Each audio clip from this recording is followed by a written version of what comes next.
Already time ಆಗಿದೆ, ಅದಕ್ಕೆ ಇವಾಗ ಸ್ಪೀಡಾಗಿ ಹೋಗ್ತಾ ಇದ್ದೀವಿ. ಸ್ಲೋ ಇದೇ ಕಾಣೋಲೇ ನಮಗೋಸ್ಕರ ಸ್ಪೆಷಲ್ ಎಂಟ್ರೆನ್ಸು. ಗೇಟ್ ಓಪನ್ ಮಾಡಿ ಸ್ಪೆಷಲಾಗಿ ಎಂಟ್ರಿ ಕೊಡ್ತಾರೆ ಇವಾಗ. ಈ ಭವ್ಯವಾದ 2 ಅಂತಸ್ತಿನ ರಾಜಮನೆತನದ ಕಟ್ಟಡ ಲೋಕಲ್ ಬಾಯ್ಸ್ ಎಲ್ಲ ಬಂದು ಒಳ ಗಲೀಜ್ ಏನಾದರೂ ಮಾಡಿಬಿಡ್ತಾರೆ ಅಂತ ನೋಡಿ. ಇವರು ಕೃಷ್ಣದೇವರಾಯ.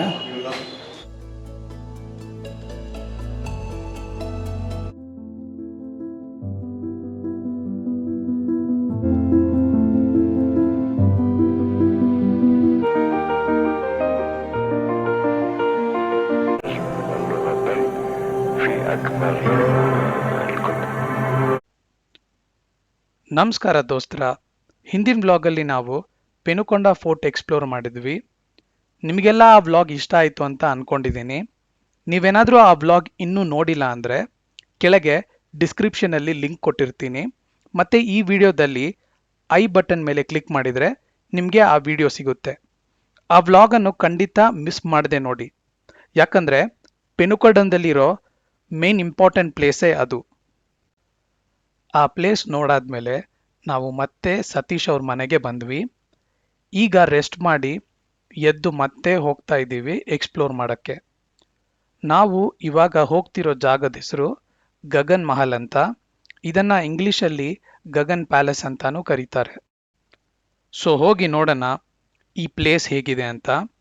ಇವಾಗ ಟೈಮು 4 ಗಂಟೆ ಆಗ್ತಿದೆ. ನಾವೆಲ್ಲರೂ ಇವಾಗ ಸತೀಶ್ ಅವ್ರ ಮನೆಯಿಂದ ಹೊರಟಿದ್ದೀವಿ. ಸೊ ಹೊರಡ್ತಾ ಇದ್ದೀವಿ ಈಗ.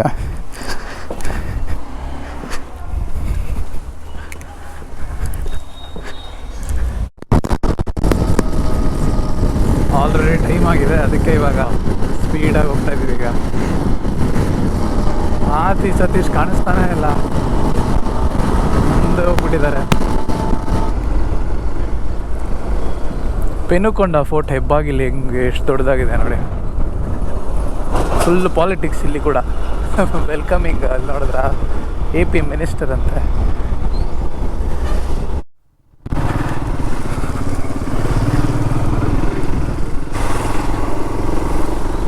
ಮುಂದೆ ರೈಟ್ ಸೈಡಲ್ಲಿದೆ. ಇರು ಸ್ಲೋ ಇದೇ ಕಾಣೋಲೇ. ಅದೇ ನಾನು ನೋಡ್ತಾ ಇದ್ದೀನಿ.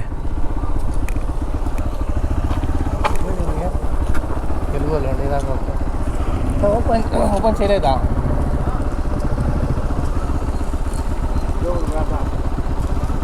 ಹಾಂ. ವರಾರ ನಮಗೆ ಫ್ರೆಶ್ ಇದೆ ಎಂಟ್ರೆನ್ಸ್. ನಮಗೋಸ್ಕರ ಸ್ಪೆಷಲ್ ಎಂಟ್ರೆನ್ಸು. ಗೇಟ್ ಓಪನ್ ಮಾಡಿ ಸ್ಪೆಷಲಾಗಿ ಎಂಟ್ರಿ ಕೊಡ್ತಾರೆ ಇವಾಗ. ಕೊಡ್ಬಿಡಿ ಬ್ರೋ, ನಮ್ಮಲ್ಕಾಗ ಸ್ಪೆಷಲ್ ಎಂಟ್ರೆನ್ಸ್. ಯಾರು ಬರಲ್ಲ. ಹಾಂ, ಬಟ್ ಲುಕ್ಸ್ ನೈಸ್ ಅಲ್ವಾ? ಚೆನ್ನಾಗಿ ಅನಿಸ್ತದಲ್ಲ. ನೀವು ಬಂದಿದ್ದೀರಾ ಮುಂಚೆ? ಸತೀಶ್, ನೀವು ಊರವರೇ ಅಲ್ಲ, ನೀವು ಬೆಂಗಳೂರವರು. ಓಕೆನಾ? ಯಾರಾದರೂ ಕೇಳಿದ್ರೆ ನಿಮ್ಮ ಊರು ಯಾವುದಂದರೆ ಬೆಂಗಳೂರು ಅಂತ ಹೇಳಬೇಕು. ಯಾಕಂದರೆ ಬೆಳಗ್ಗೆ ಬರಬೇಕಾದ್ರೆ ಕೂಡ ಹಿಂಗೆ ಬಂದುಬಿಟ್ವಾ ನಾವು ಪೆನುಕೊಂಡ ಅದು ಇದು ನೀವು ಮ್ಯಾಥ್ಸ್ ನೋಡ್ಕೊತಾನೆ ಬರ್ತಾಯಿದ್ರಿ. ನಾನು ಅಂತದ್ದೆ ಇವ್ರು ಬೆಂಗಳೂರು ಇದು ಈ ಊರವ್ರ ಅಂತ. ನಾನೇ ಫಸ್ಟ್ ಟೈಮ್ ಇಲ್ಲಿಗೆ ಫಸ್ಟ್ ಟೈಮ್ ಬಂದಿದ್ದೆ. ಹಾಂ, ತುಂಬ ಸ್ಟೂಡಿಯಸ್ ಅನಿಸುತ್ತೆ. ನೀವು ಬರೀ ಓದ್ಕೊಂಡೆ ಮನೇಲಿ ಇದ್ಬಿಟ್ರಿ ಅನಿಸುತ್ತೆ. ಶ್ರೀ ಸತ್ಯಸಾಯಿ ಜಿಲ್ಲೆಯ ಪೆನುಕೊಂಡದಲ್ಲಿ ಈ ಭವ್ಯವಾದ 2 ಅಂತಸ್ತಿನ ರಾಜಮನೆತನದ ಕಟ್ಟಡ ಗಗನ್ ಮಹಲ್ ಅನ್ನು ಹಿಂದೂ ಪರ್ಷಿಯನ್ ಶೈಲಿಯಲ್ಲಿ 1575ರಲ್ಲಿ ಕಟ್ಟಿರುತ್ತಾರೆ. ಈ ಗಗನ್ ಮಹಲ್ನಲ್ಲಿ ನಿಮಗೆ 2 ಫ್ಲೋರ್ ಕಾಣಲಿಕ್ಕೆ ಸಿಗುತ್ತೆ. ಗ್ರೌಂಡ್ ಫ್ಲೋರ್ನಲ್ಲಿ ಒಂದು ಭವ್ಯವಾದ ಹಾಲು ಮತ್ತು ಮಧ್ಯದಲ್ಲಿ ಒಂದು ರೂಮ್ ಇರುತ್ತೆ. ಮತ್ತೆ ಫಸ್ಟ್ ಫ್ಲೋರಲ್ಲಿ ಕೂಡ ಇದೇ ಥರ ದೊಡ್ಡದಾದ ಒಂದು ಹಾಲು ಮತ್ತು ಮಧ್ಯದಲ್ಲಿ ಒಂದು ರೂಮು ಇರುತ್ತೆ. ಕೊನೆಯದಾಗಿ ಉತ್ತರ ಭಾಗದಲ್ಲಿ ನಿಮಗೆ ಒಂದು ವಾಚ್ ಟವರ್ ನೋಡಲಿಕ್ಕೆ ಸಿಗುತ್ತೆ. ಅದೇ ಸೆಕೆಂಡ್ ಫ್ಲೋರ್. க்ளோசிங் டைம் ಏನಿಲ್ವಾ? சும்மா போட்டிருக்காங்க. பட் எப்பவுமே க்ளோஸ் பண்ணியிருப்பாங்களா?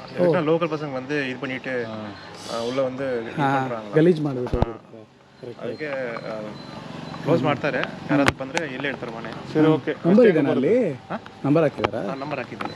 ಓಕೆ 5 o'clock ಅಲ್ಲ ಇದು, ಲೈಕ್ ಮೇ ಬಿ 6 o'clock ತನಕ ಓಪನ್ ಮಾಡ್ತಾರೆ ಅನಿಸುತ್ತೆ, ಬೆಳಕಿರೋ ತನಕ, ಯಾಕಂದರೆ ಒಳಗೆ ಲೈಟಿಂಗ್ ಇರೋದಿಲ್ಲ. ಸೊ ಲೋಕಲ್ ಬಾಯ್ಸ್ ಎಲ್ಲ ಬಂದು ಒಳಗೆ ಗಲೀಜು ಏನಾದರೂ ಮಾಡಿಬಿಡ್ತಾರೆ ಅಂತ ಇಲ್ಲಿ ಪಕ್ಕದಲ್ಲೇ ಇದೆ ಅವ್ರ ಮನೆ, ಓಪನ್ ಮಾಡ್ತಾರೆ ಬಂದುಬಿಟ್ಟು ಕೇಳಿದ್ರೆ ನೀವು.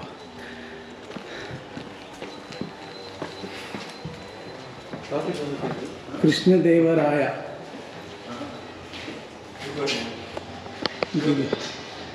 ನೋಡಿ ಇವರು ಕೃಷ್ಣದೇವರಾಯ 504 ಅಂತ ಇದೆ. ಏನು ಬರ್ದಿರಂತ ಗೊತ್ತಾಗ್ತಾಯಿಲ್ಲ.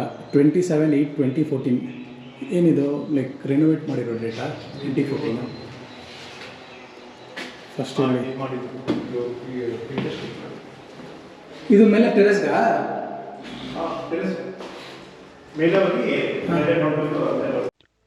ವಿಜಯನಗರ ರಾಜರ ಕಾಲದಲ್ಲಿ ವಿಶೇಷವಾಗಿ ಚಕ್ರವರ್ತಿ ಶ್ರೀ ಕೃಷ್ಣದೇವರಾಯರವರು ಗಗನ್ ಮಹಲ್ ಪೆನುಕೊಂಡವನ್ನು ಸಾಮ್ರಾಜ್ಯದ 2ನೇ ರಾಜಧಾನಿಯನ್ನಾಗಿ ಬಳಸಿಕೊಳ್ಳುತ್ತಾರೆ. ಗಗನ್ ಮಹಲ್ ವಿಜಯನಗರ ಸಾಮ್ರಾಜ್ಯದ ಸಮ್ಮರ್ ಕ್ಯಾಪಿಟಲ್ ಕೂಡ ಆಗಿತ್ತು.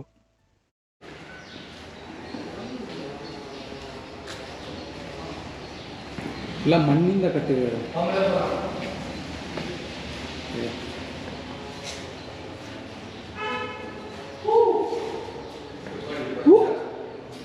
ಏಕೋ ಆಗ್ತಾ ಇದೆ ವಾಯ್ಸ್ ಇದೆಲ್ಲ. ಅಲ್ಲಿ ಎಲ್ಲ ಕಡೆ ಓಪನ್ ಇದೆ ಇದು, ಲೈಕ್ ಗಾಳಿ ಫುಲ್ಲು ಚೆನ್ನಾಗಿ ಬರುತ್ತೆ.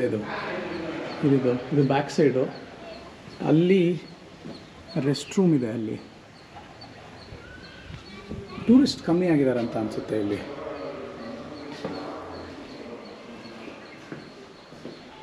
ಕೃಷ್ಣದೇವರಾಯ ಅವರ ಸಮಯದಲ್ಲಿ ಕಟ್ಟಿಸಿರೋದು ಇದೆಲ್ಲ ಬಂದು ನೋಡಬೇಕು. ಅದು ಇವತ್ತು ಸ್ಯಾಟರ್ಡೆ ಯಾಕೆ ಬಂದಿಲ್ಲ ಅಂತ ಗೊತ್ತಿಲ್ಲ ಜನಗಳು. ಒಬ್ಬರು ಕಾಣಿಸ್ತಾ ಇಲ್ಲ. ಪೆನುಕೊಂಡದಲ್ಲಿ ಕೂಡ ಅಷ್ಟೇನು ಕಾಣಿಸ್ತಿಲ್ಲ. ಇಲ್ಲ ಮೇ ಬಿ ಎಲ್ಲರೂ ಬಂದುಬಿಟ್ಟು ನೋಡಿ ಹೋಗಿದ್ದಾರೆ ಅಂತ ಅನಿಸುತ್ತೆ.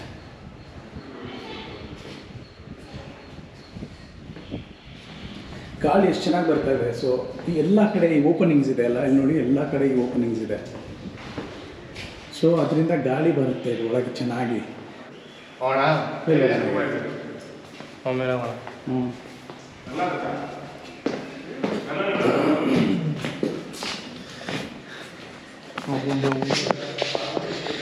ಒಳಗೆ ಕತ್ಲಾಗಿದೆ. ಹಾಂ ತೋರಿಸ್ದೆ ಸ್ಟಾರ್ಟಿಂಗ್ ಬಂದ ತಕ್ಷಣ. ಕೃಷ್ಣದೇವರಾಯರ ನಾವು ಮಿಸ್ ಮಾಡೋಕ್ಕಾಗುತ್ತಾ? ಮೇಲೆ ಹೋಗ್ಬೇಕು.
ಮತ್ತೆ ಮೇಲೆ ಹೋಗ್ತಾ ಇದ್ದೀವಿ.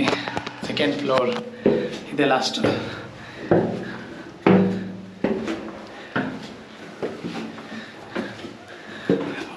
ಚೆನ್ನಾಗಿದೆ ಅಲ್ಲಿ ನೋಡಿ.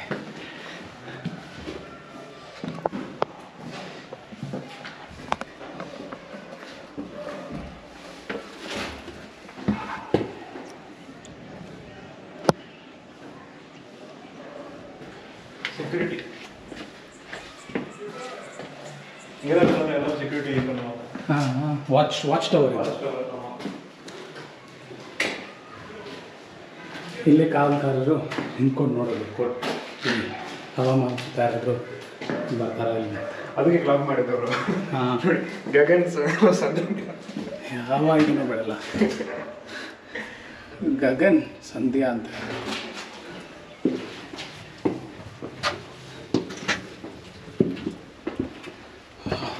ಟಾಪ್ ಇದು ಫುಲ್ಲು. ಸರಿ ಸ್ವಲ್ಪ ಬಿಡ್ತೀರಪ್ಪ.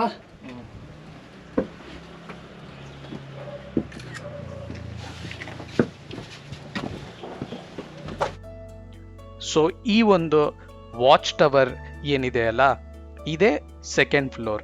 ಸೊ ಈ ಒಂದು ವಾಚ್ ಟವರ್ ಇಂದ ಮಹಲ್ ಪಕ್ಕದಲ್ಲಿ ಯಾವುದೇ ತರಹದ ಪರಿಚಯವಿಲ್ಲದ ವ್ಯಕ್ತಿ ಅಥವಾ ಎದುರಾಳಿಗಳಿಂದ ಯಾವುದಾದರೂ ದಾಳಿ ಆಗುವ ಸಂಭವ ಏನಾದರೂ ಸಂಭವಿಸಿದ್ರೆ ಅದರ ಮೇಲೆ ಒಂದು ನೋಟವಿಟ್ಟು ಮಹಲನ್ನು ಕಾಪಾಡಲು ಏನೇನು ಮಾಡಬಹುದು ಅದನ್ನು ಸೈನಿಕರು ಮಾಡುತ್ತಿದ್ದರು. ಸೊ ಈ ಒಂದು ಟವರಿಂದ ನಿಮಗೆ ಅಕ್ಕಪಕ್ಕದಲ್ಲಿರೋ ದೇವಸ್ಥಾನಗಳು ಕಾಣಿಸ್ತದೆ. ಅದರಲ್ಲಿ ಪ್ರಮುಖವಾದದ್ದು ರಾಮಸ್ವಾಮಿ ದೇವಸ್ಥಾನ ಮತ್ತು ವಿಶ್ವನಾಥ ದೇವಸ್ಥಾನ.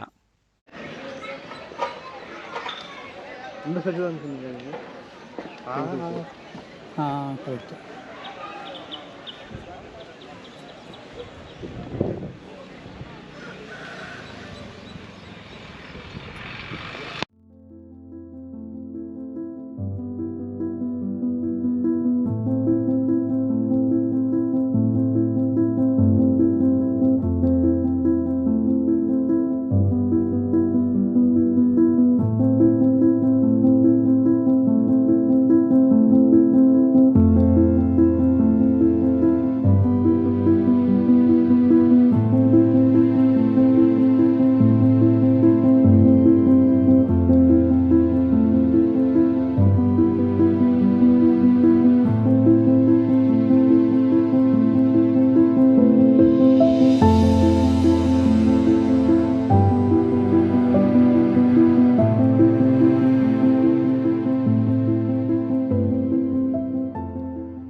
ಸೊ ನಾವು ಗಗನ್ ಮಹಲ್ಲು ನೋಡಾಯಿತು.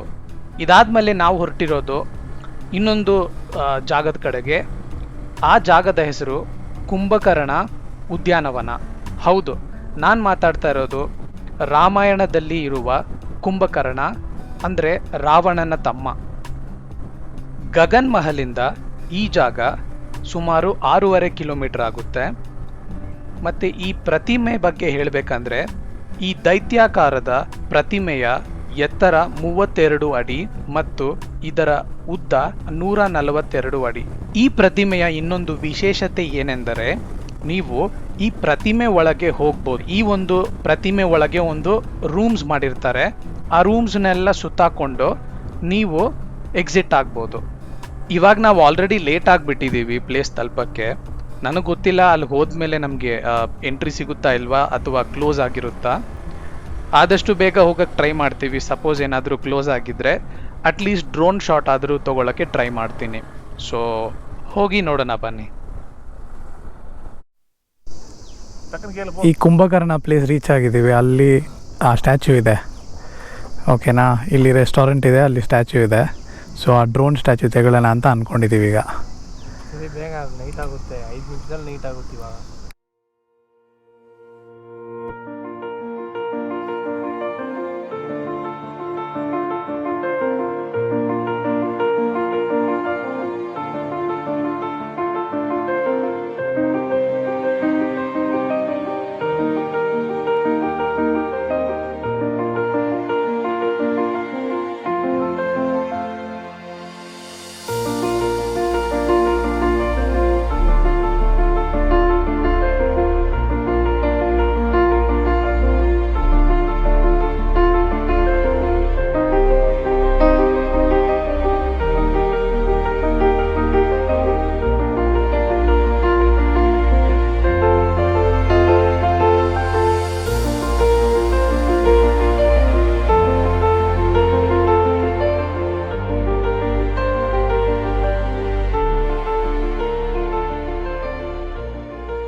ಕುಂಭಕರ್ಣ ಸ್ಟ್ಯಾಚು ನೋಡಿಕೊಂಡು ಹೊಡ್ತಾ ಇದ್ದೀವಿ.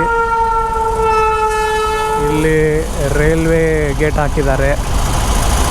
ಟ್ರೈನ್ ಹೋಗಿ ಒಂದು 2 ನಿಮಿಷಕ್ಕೆ ಓಪನ್ ಮಾಡ್ತಾರೆ. ಸೊ ಒಂದು ಒಳ್ಳೆ ನಾನ್ ವೆಜ್ ಹೋಟೆಲ್ ಹೋಗಿ ಊಟ ಮಾಡಿಬಿಟ್ಟು ಮನೆಗೆ ಹೋಗೋದು ಅಷ್ಟೇ. ಹೋಗಿ ಇರೋ ಫೋಟೋಗಳು ವೀಡಿಯೋಗಳನ್ನ ಶೇರ್ ಮಾಡ್ಕೊಳ್ಳೋದು. ಅದಾದಮೇಲೆ ಒಂದು ಮೂವಿ ಏನೋ ನೋಡಿಕೊಂಡು ಮಲ್ಕೊಂಡು ನೆಕ್ಸ್ಟ್ ಟುಮಾರೋ ಪ್ಲ್ಯಾನ್ ಮಾಡೋಣ ಅಂತ ಅಂದ್ಕೊಂಡಿದ್ದೀವಿ. ನೋಡೋಣ ಯಾವ ಪ್ಲೇಸ್ಗೆ ಹೋಗೋಕ್ಕಾಗುತ್ತೆ. ಹತ್ತಿರದಲ್ಲಿ ನೋಡಿಬಿಟ್ಟು ಹಂಗೆ ಬೆಂಗಳೂರಿಗೆ ಹೊರಡೋದೆ.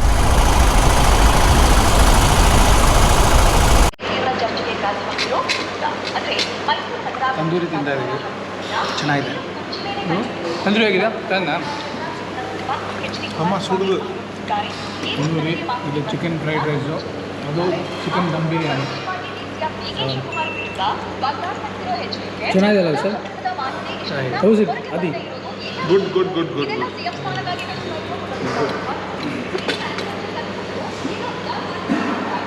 ಸೊ ಚೆನ್ನಾಗಿದೆ ಎಲ್ಲ. ಪರೋಟ ಸಾರು ನಮ್ಮಲ್ಲಿ ತಂದೂರಿ ರೊಟ್ಟಿ ಮತ್ತು ಮಶ್ರೂಮ್ ಕರಿ ಬಂದಿದೆ ಈಗ. ನೋಡೋಕ್ಕಂತೂ ಫುಲ್ ಚೆನ್ನಾಗಿದೆ. ಪ್ರೆಸೆಂಟೇಷನ್ ಎಲ್ಲ ಚೆನ್ನಾಗಿ ಮಾಡ್ತಾಯಿದ್ದಾರೆ. ನೆಕ್ಸ್ಟ್ ಇದು ಸೊ ಕಂಪ್ಲೀಟಾಗಿ ನಮ್ಮ ಫುಲ್ ಹೊಟ್ಟು ತುಂಬ ಊಟ ಮಾಡ್ಕೊಂಡ್ವಿ. ಟೋಟಲ್ಲು 1470 ಆಯಿತು. 4 ಜನ ಫುಲ್ ಹೊಟ್ಟು ತುಂಬ ತಿಂದ್ವಿ. ಏನೇನು ಆರ್ಡ್ರ್ ಮಾಡಿದ್ವಿ ಅಂದರೆ chicken tandoori, gobi chilli, chicken biryani, chicken fried rice, mushroom curry, tandoori roti, water ಮತ್ತು ಕೋಕ್. ಸೊ 4470. ಅದು ಚೆನ್ನಾಗಿ ಲೈಕ್ ಕ್ವಾಂಟಿಟಿನೂ ಇತ್ತು, ಕ್ವಾಲಿಟಿನೂ ಇತ್ತು. ಆ್ಯಂಬಿಯನ್ಸು ನೋಡ್ಬೋದು ಇಲ್ಲಿ ನೋಡಿ. ಆ್ಯಂಬಿಯನ್ಸ್ ಎಲ್ಲ ಚೆನ್ನಾಗಿದೆ.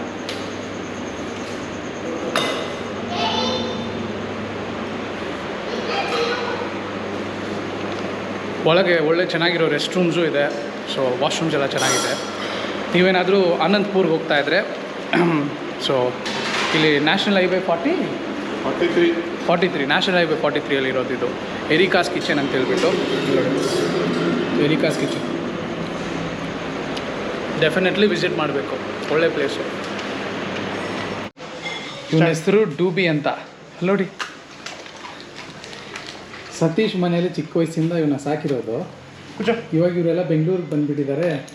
ನಿಮ್ಮ ಪಾಪ ಆಚೆ ಓಡಾಡ್ತಾ ಇರ್ತಾನೆ. ಇವಾಗ ಸತೀಶ್ ಬಂದಿದ್ದಾರೆ ಅಂತ ಹೇಳ್ಬಿಟ್ಟು ಅವನು ಬಂದಿದ್ದಾನೆ. ಎಷ್ಟು ಚೆನ್ನಾಗಿ ಮಾತು ಕೇಳ್ತಾನೆ. ಬ್ರೋ ಇಂಡಿಯನ್ ಬ್ರೀಡ್ ತಾನೆ ಇವನು? Indian breed. ಎಷ್ಟು ಚೆನ್ನಾಗಿ ಮಾತು ಕೇಳ್ತಾನೆ. ಚಿಕ್ಕ ವಯಸ್ಸಿಂದ ಇದು ಟ್ರೈನ್ ಮಾಡಿರೋದಾ? ಟ್ರೈನ್ ಅಂದರೆ ಟ್ರೈನ್ ಮಾಡಿದ್ರೆ 4 ಕೊಟ್ಟಿದ್ದು ಟ್ರೈನ್. ನೋಡಿ ಬಿಸ್ಕೆಟ್ನ ಹೆಂಗೆ ತಿಂತಾನೆ, ಕ್ಯಾಚ್ ಮಾಡ್ಕೊಂಡು. ಡೂಬಿ ಡೂಬಿ ಡೂಬಿ ನೋಡಿ.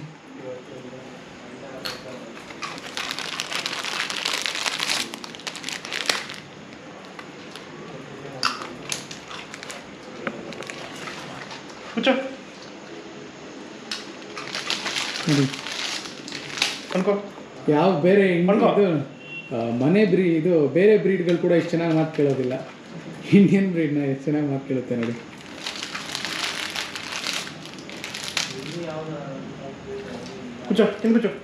ಹಿಂದೆ ಕೂಚೋ.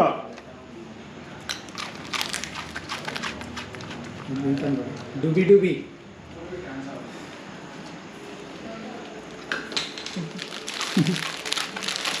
ಡೂಬಿ ಬಾಯ್. ಡೂಬಿ ಅನ್ಕೋಕಿಂದ ಅಲ್ಕೊಂಡ್ರೆ ಹೆಂಗೆ ಮಾಡ್ಬೇಕಾನೆ ಕೆಳಗೆ.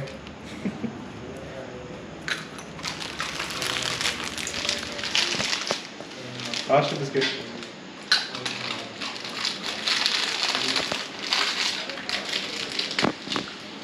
ಲಾಸ್ಟ್ ಬಿಸ್ಕೆಟ್ ಇದು ಡೂಬಿ ಅವ್ರಿಗೆ. Nice boy Doobie Doobie. ಈಗ ನಾನು ಹಾಕ್ತಾ ಇದ್ದೀನಿ. ಒಂದು ನಿಮಿಷ ನಾನು ಹಾಕ್ತೀನಿ. ಹಿಂಗೆ ಹಿಡಿತಾನೆ ಅಂತ ನೋಡ. ಮೇಲೆ ಹಾಕ್ಬೇಕು. ಮೇಲೆ ಹಾಕಿದ್ರೆ ಹಿಡಿತಾನೆ. ಕೆಳಗೆ ಹಾಕ್ಬಿಡ್ತಾನೆ ನಾನು.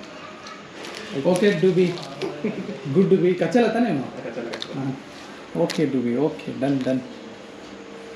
ಅಂದರೆ ಫುಲ್ ಸೆಕ್ಯೂರಿಟಿ ಇದೆ ಈ ರೋಡ್. ಯಾವ ವೆಹಿಕಲ್ ಬರೋಕ್ಕಾಗಲ್ಲ ನೈಟು. Full ready